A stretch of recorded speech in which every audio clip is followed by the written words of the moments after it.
Hi everyone, this is Alex with Core One, and today we're going to talk about how to get a report at a closed status and submit it properly. In my first video, I did a walkthrough of the invoicing instructions that we send out, but I'm going to start making issue-specific videos that'll be shorter and address specific problems that we see on our side. So today we're going to focus on how to submit an invoice that is in closed status. And this is one of the more common problems our accountants see when it comes to invoices submitted incorrectly. Luckily, it's a very easy fix. So if we go into the report section, you will see the status symbol on the report that says closed, and we do not want this. This means that you have not actually submitted your report to anyone, and we do not have access to it. So if you open up your report, you will see the reason why that is. And that's because the policy that you submitted this invoice under was your own individual expense. And you can see the policy that the invoice was submitted under in the top right of the report. And in this case, it is Alex's expense. So you can resolve this problem in a few quick, easy steps. And the first step is that you have to click the undo close button up here at the top of your screen, and this will allow you to edit the report. From there, the report moves back to open status, and you can simply go ahead and change the policy from your own expense policy, which in this case is Alex's expense, to the correct policy that you want to submit under, which for me is going to be Phoenix ICs. So you go over here to the top right where it says policy, you click your name, in this case Alex's expense, and you can switch it to Phoenix ICs.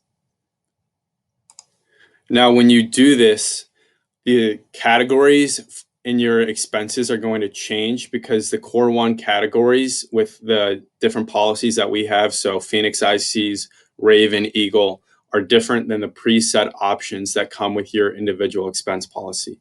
So in this report, I only have 3 entries: my labor, my lodging, and my per diem. And as you can see, there are red notices that now popped up that say category out of policy, and you may have more expenses than this. So what you want to do before you resubmit your policy is to make sure that all these expenses have the correct category. So I open up my labor expense, it says category out of policy.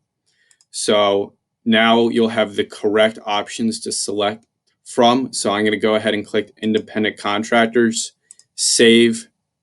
And now that policy, or the category, has changed, the red notice has gone away. So I'm going to do the same for my lodging expense. Currently it's as travel, but we want to have it be ODC travel. So I'm going to make that change real quick, hit save, and then that red notice has gone away. And then one specific expense I want to talk about real quick is the per diem when you switch policies from your own individual policy to a Core One policy. If your report was in closed status, my guess is that you had a hard time figuring out how to enter your per diem entry. And that's because your individual policy does not include a per diem option. So you had to calculate the amount by yourself. So if you calculated it correctly, you can go ahead and switch it to ODC travel. So you'd open up your per diem entry and you can switch it to ODC travel and save. And theoretically, you're good to go from that point forward. However, if you want to double check your calculation, you can just re-enter your per diem, since you now have that option since you're logging in the Phoenix IC policy. So how you would go about doing that is you'd go up and you click the green plus, you'd hit new expense, and then you'd go to the per diem section right here and you'd click that. Now, at the time of making this video, Expensify is about to roll out a new per diem feature where you only have to make one entry that includes both your travel and work per diem entries. But for now, I'm just going to make 2 different entries, one for my travel and one for my work days. And this is just a heads up that when you're potentially viewing this video, your per diem may look a little different, but it's still the same concept. So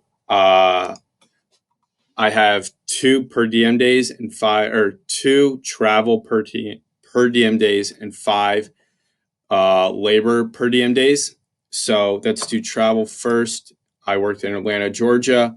So it's 75%. I traveled home today. Category is going to be ODC travel. Description: 2 travel per diem days, and give the dates that you traveled. So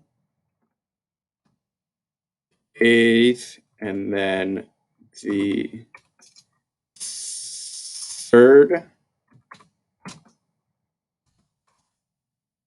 Once you've done that, you can go ahead and hit save, and it will populate under the ODC travel category for $99. And then you'd have to do it again for your days that you worked. Same process. 5. Now it's 100% since I worked those days. The last day I worked was the 7th. Category would be ODC travel. 5 per diem days, and then give the date range that you worked. So I worked the 4th. Sorry, 1 second.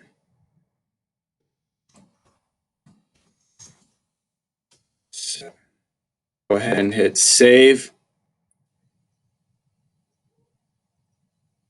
And now you see you have your per diem days in here entered slightly differently from when you manually did it. It should still come out to the total amount, which this does. 330 plus 99 is equal to 429.